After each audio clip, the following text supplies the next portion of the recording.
Good morning friends. લાસ્ટમાં આપણે valuation of ગુડવિલની theory complete કરી. આજે આપણે સમ નંબર 1 સ્ટાર્ટ કરીએ. Question number 1. Payal limited provides following balance sheet as on 31st March 2008. Liabilities amount rupees, assets amount rupees. Equity share capital each of rupees 100 4 lakh. 10% preference share capital 1 lakh. Reserve and surplus 1 lakh. Share premium 20,000. 15% debentures 2 lakh. Creditors 90,000. Bills payable 20,000. Provision for tax 40,000. And workman's profit sharing fund 30,000. Total 10 lakh. Assets: goodwill 28,000. Building 3 lakh. Machinery 3 lakh 40,000. 10% debentures of Paramatma Limited taxable 60,000. Debtors 96,000 minus BDR 6,000. Net debtors 90,000. Bills receivable 76,000. Stock 90,000. Cash and bank 12,000. Prepaid expense 2,000. Debentures discount 2,000. Total 10 lakh. Other information. Number 1. The present market value of building and machinery is decided rupees 5 lakh and rupees 2 lakh 60,000 respectively, and rest of assets are to be taken at book value. Number 2. The market price of share of company doing similar business and giving dividend at 30% is 3 times of its paid up value. Number 3. The divisible profit after providing 50% tax for the last 4 years as under 2017, 18, 19 and 20 profit આપેલા છે. 2008 અહીંયા આવશે. 2007, 2006, 2005. 88,000, 96,000, 92,000 and 1 lakh. You are required to calculate the amount of goodwill on the basis of 4 years purchase of its super profit. Super profit ની રીતે આપણે 4 વર્ષની ખરીદીને આધારે 4 years purchase બરાબર છે. તો આપણે 5 સ્ટેપ કરવાના છે. Step number 1, calculation of capital employed. તો કેપિટલ એમ્પ્લોયડમાં આપણે વાત કરી ગુડવિલ તમને જે બેલેન્સ શીટમાં આપેલી હોય કોઈ દિવસ ધ્યાનમાં લેવાય નહીં, કારણ કે ગુડવિલ તો આપણે ફાઇન્ડ આઉટ કરવાની છે.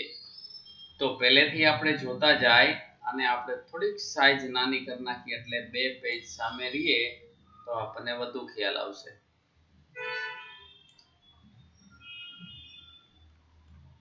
રકમને આપણે બાજુમાં લઈ લઈએ.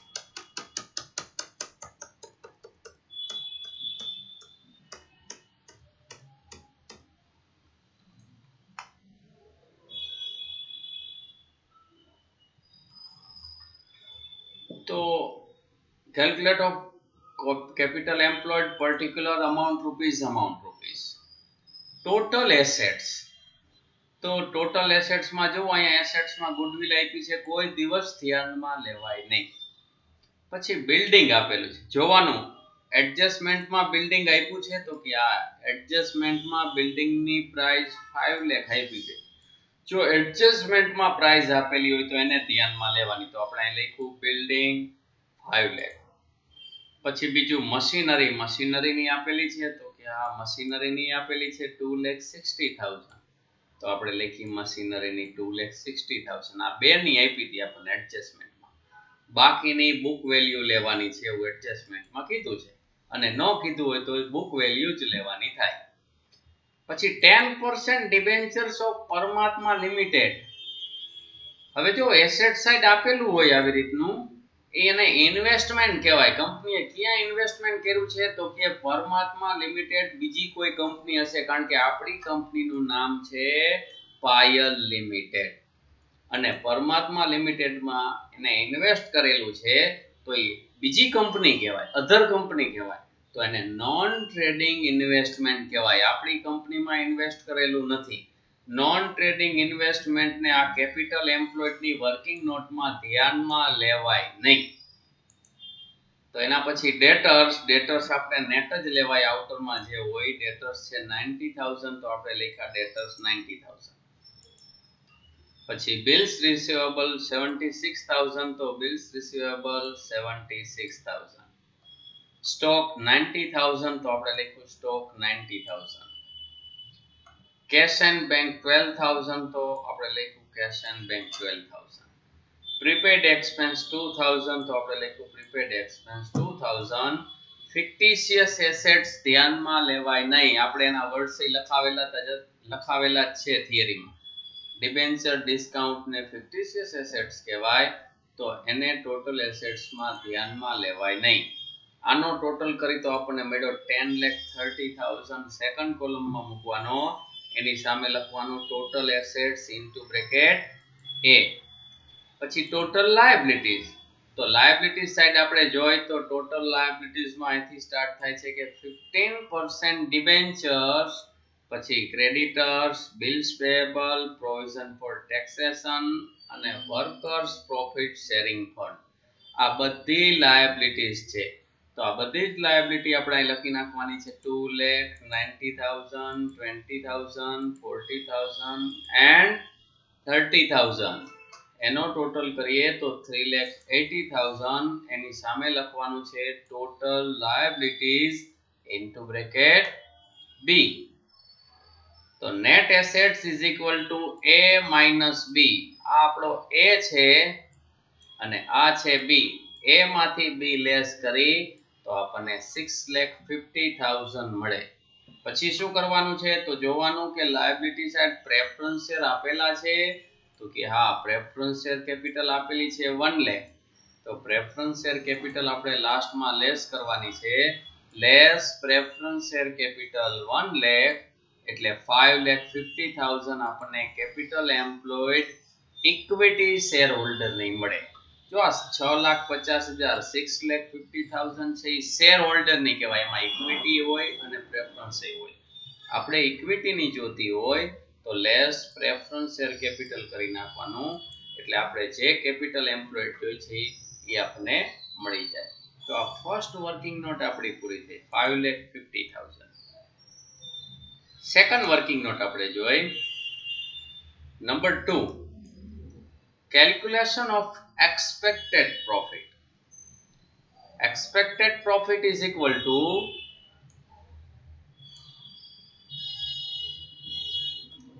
capital employed multiplied by expected rate of return. તો કેપિટલ એમ્પ્લોયડ તો આપણને 5,50,000 મળી. હવે ખાસ ધ્યાન રાખજો, adjustment number 2, the market price of share of company doing similar business and giving dividend at 30% is 3 times of its paid up value. આપણી company જેવો જ ધંધો ધરાવતી બીજી કંપની કેટલું ડિવિડન્ડ આપે છે તો કે 30%, પણ જેટલી એની પેઇડ અપ વેલ્યુ છે શેરની એના કરતા 3 ગણી, બરાબર છે, 3 ગણી એને કીધું છે. તો ડિવિડન્ડ 30% છે ને, જો 2 ટાઈમ્સ કીએ અથવા તો ટ્વાઇસ કીએ એટલે 2 ગણી થાય, બરાબર. તો એટલા ડિવાઈડ કરી નાખવાના, કારણ કે આપણે ફેસ વેલ્યુ ઉપર ડિવિડન્ડ આપવાનું છે. સપોઝ ફેસ વેલ્યુ શેરની 10 છે, તો એનો 3 ટાઈમ્સ તમે ગણો માર્કેટ વેલ્યુ તો 30 રૂપીસ થાય, બરાબર છે. તો 30 રૂપીસ એ 30%, તો 10 એ કેટલા, તો 10% આપણને મળે. એવી કાંઈ વર્કિંગ નોટ કરવા ન જ આવી હોય તો તમને જે પર્સન્ટેજ આપેલા હોય, 3 ટાઈમ્સ કીધું હોય તો ડિવાઇડેડ બાય 3 કરવાના, 2 ટાઈમ્સ કીધું હોય તો ડિવાઇડેડ બાય 2 કરવાના, કાંઈ ન કીધું હોય તો એમને મૂકી દેવાના. તો અહીંયા 30 આપ્યું છે અને 3 ટાઈમ્સ, તો 30 ડિવાઇડેડ બાય 3 એટલે કેટલા પર્સન્ટેજ થાય, 10%. So expected profit is equal to 55,000 rupees. આ સેકન્ડ વર્કિંગ નોટ આપણી કમ્પ્લીટ થઈ. Number 3, calculation of average profit. Average profit is equal to total profit divided by number of year. તો જો અહીંયા આપણને 4 વર્ષના પ્રોફિટ આપેલા છે ત્રીજા એડજસ્ટમેન્ટમાં, તો આ ચારે ચાર પ્રોફિટનો ટોટલ કરવાનો છે, કારણ કે જો પ્રોફિટ વધઘટ થાય છે એટલે સિમ્પલ એવરેજ મેથડ આવશે, અને જો વધતો હોય તો વેઇટેજ આવે. તો આ ચારેયનો ટોટલ કરવાનો છે અને કેટલા વર્ષ છે તો કે ડિવાઇડેડ બાય 4. તો એનો ટોટલ કરી તો 3,76,000 divided by 4 is equal to 94,000 average profit મળ્યો. પણ આ આપણો આન્સર નથી. અહીંયાથી આપણે વળી પાછી અહીંની વર્કિંગ નોટ સ્ટાર્ટ થાય. પહેલી જ લીટીમાં લખવાનું એવરેજ પ્રોફિટ આફ્ટર ટેક્સ. જો અહીંયા આપેલો છે કેવું છે, 50% આફ્ટર ટેક્સ. તો આ આપણને એવરેજ પ્રોફિટ મળ્યો એ આફ્ટર ટેક્સ કેટલો મળ્યો, 94,000 મળ્યો. પહેલા જ લેસ કરવાનું છે, less interest on non trading investment. તો આપણે જે કેપિટલ એમ્પ્લોયડમાં લીધા નથી ઇન્વેસ્ટમેન્ટ, જો આ પરમાત્મા લિમિટેડના લીધા નથી, તો આના ઉપર ઇન્ટરેસ્ટ મળે. તો નોન ટ્રેડિંગ ઇન્વેસ્ટમેન્ટનું ઇન્ટરેસ્ટ લેસ કરવાનું છે, 60,000 ના છે અને ઇન્ટરેસ્ટનો રેટ આગળ જ આપેલો હોય 10%. તો અહીંયા આપણે લખ્યા 60,000 મલ્ટીપ્લાય બાય 10% એટલે 6,000 થાય. હવે આપણે ઓલો રૂલ્સ જોવાનો છે. જો થિયરીમાં તમને એક વખત બતાવી દો. આપણને પ્રોફિટ આફ્ટર ટેક્સ આપેલા છે અને ટેક્સેબલ હોય તો કેટલા ટકા લેસ કરવાનું, 50%. આ દાખલો આપણે જોઈ તો અહીંયા જુઓ ટેક્સેબલ આપેલું છે અને પ્રોફિટ આપ્યા છે એ કેવા આપ્યા છે, પ્રોફિટ આફ્ટર આપેલો છે. તો 50% જ ઇન્ટરેસ્ટ લેસ કરવાનું થાય. 6,000 ઇન્ટરેસ્ટ થાય, એના 50% કરો તો 3,000, તો 91,000 profit after tax. Less preference share dividend. રકમમાં આપણે જોઈ તો પ્રેફરન્સ શેર કેપિટલ 1 લાખ ની છે અને એનો ડિવિડન્ડનો રેટ આપ્યો છે આપણને 10%.